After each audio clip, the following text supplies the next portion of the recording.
Почитувани ученици, добър ден! Аз съм наставник Зоран Тодоров, наставник по история и по гражданско образование. И днеска ќе се потрудам да помогнам на учениците от 7 отделение да совладаат наставна содржина. Односно, тоа е првата лекција од учебната година, односно за 7 отделение. Односно, тоа се општи карактеристики на средниот век.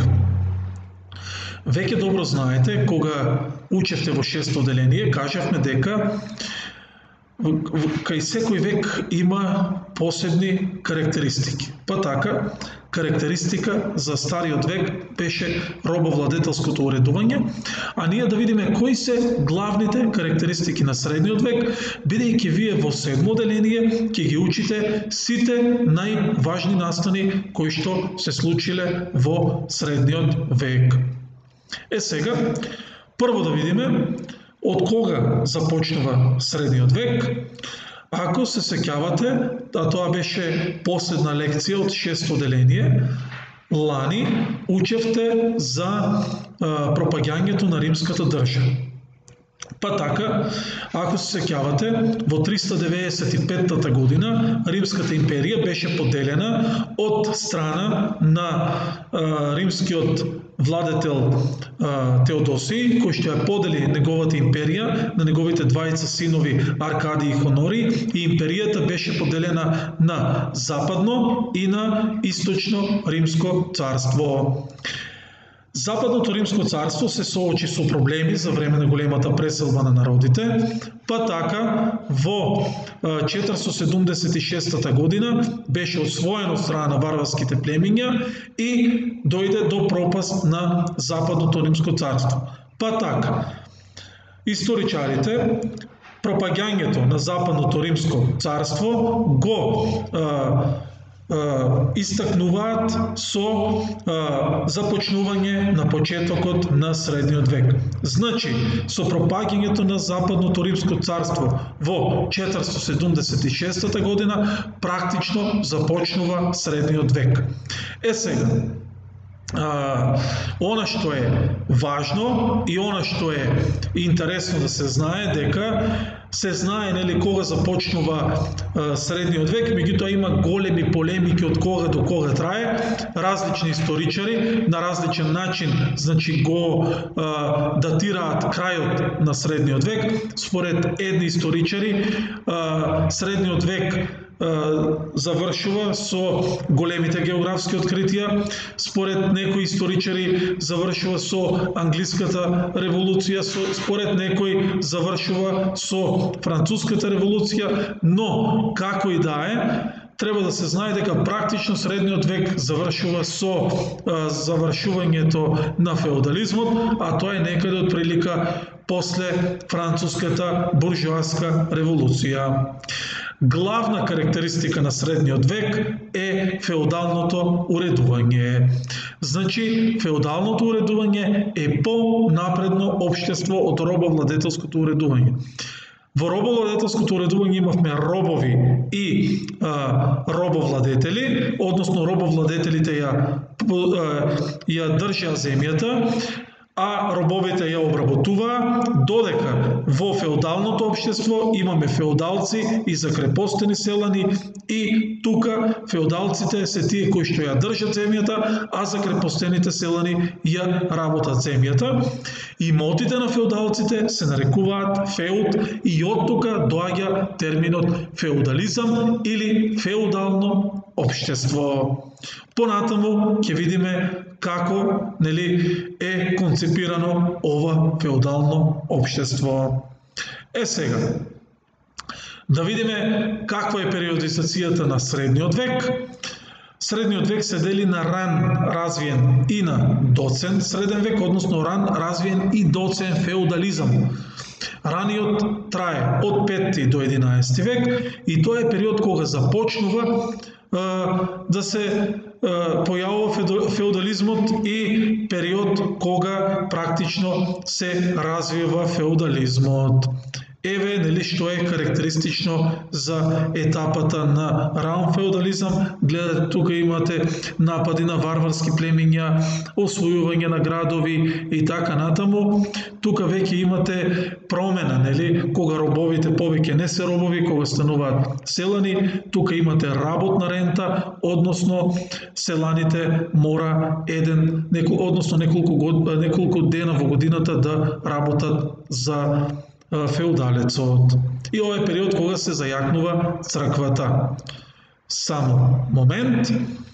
Развијаниот трае од 11 до 15 век и тоа е веќе период кога феудализмот е развиен до највисок степен и доцниот трае од 16 до првата половина на 17 век, односно тоа е време кога започнува кризата на феудализмот и кога практично феудализмот почнува да пропаѓа. Сега, треба да видиме што е одлика на развиениот среден век. Тоа е силна кралска власт, појавата на средовековни градови и кога најмоќен феудалец е црквата. Во периодот од 16 до 17 век имаме период кога веќе кралевите ја зголемуваат власта, ја централизираат, односно имаат неограничена власт, кога трговијата се развива, меѓутоа кога црквата ослабува и тоа придонесува да се појават граѓански револуции. Сега, да видиме кои се карактеристиките на феудализмот, а тоа ви кажав дека земјата припаѓала на владетелот. Сега, бидејќи се случувале многу војни, тој за време на војните ги вика своите најблиски соработници. Односно, тие кои што се истакнуваат за време на војна, практично добиваат имот од владетелот како благодарност за тоа што се лојални и придонеле, нели, за државата, а имот добива и црквата, бидејќи тоа е временски период кога црквата има ите како огромно влијание во секојдневниот живот на луѓето и му помага на владетелот подобро да владее. Како ќе владее подобро? На тој начин што пропагира помеѓу селаните дека доколку не го почитуваат владетелот, не го почитуваат ниту Бог, со тоа не ја почитуваат црквата, а практично со тоа се неверници и ќе ги направат отпадници од општеството, бидејќи било многу лошо доколку некој црквата го исфрли од неа. Значи го сметале за отпадник и тоа им давало можност на владетелите да ја зацврстуваат нивната власт. Сега, феудалците кои што ја добиваат земјата, ја разделуваат на селаните, а селаните се должни да работат на неа и еден дел од приходот да го дадат на феудалците. Например, ако произведат одредена количина, дел од таа количина ја дават на феудалците, бидејќи земјата била на феудалците. Не била сјајна положбата, меѓутоа положбата била многу подобра отколку таа за време на робо-владетелското уредување. Сега, и покрај, нели, тоа што положбата била подобра, треба да се напомене дека практично селаните не можеле да ја напуштат земјата, затоа уште се нарекуваат закрепостени селани. Сега,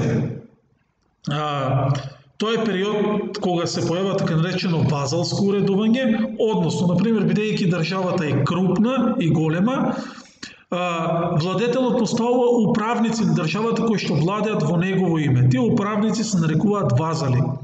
Тие вазали пак поставуваат нивни блиски луѓе кои што пак управуваат пак во нивно име. Па така, вазалите на кралот биле најкрупни феудалци, тоа се грофовите и војводите, а грофовите и војводите пак имале своји вазали, а тоа биле бароните, витезите и рицарите.